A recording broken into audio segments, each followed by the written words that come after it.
Қайырлы күн, құрметті ата-аналар, құрметті оқушылар. Біз Құдай қаласа алдағы аптадан бастап, 6 сәуірден бастап сабақтарымызды онлайн түрде қашықтықтан өткізетін боламыз. Бұны өткізу себебіміз барлықтарыңызға белгілі. Қазіргі жағдайға байланысты, індетке байланысты осы форматқа көшіп жатырмыз.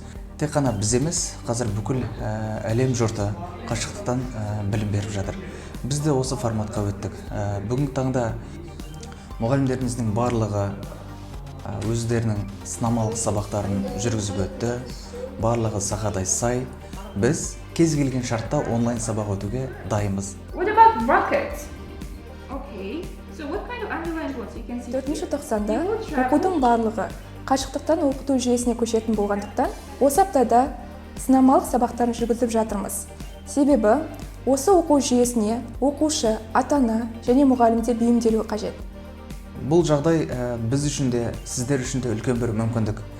Бұрындары сабақтарға қатыса алмаймын деген ата-аналар үшін балалардың бүкіл сабақтарын орындауға, оларға көмектесуге сіздерге де бір мүмкіндік. Қазіргі еліміздегі болып жатқан індет, жалпы мынау карантин жағдайы біздің білім алуымызға, оқушыларға білім беруімізге, оқушылардың білім алу, тәрбие алу процесіне ешқандай кедергі бола алмайды.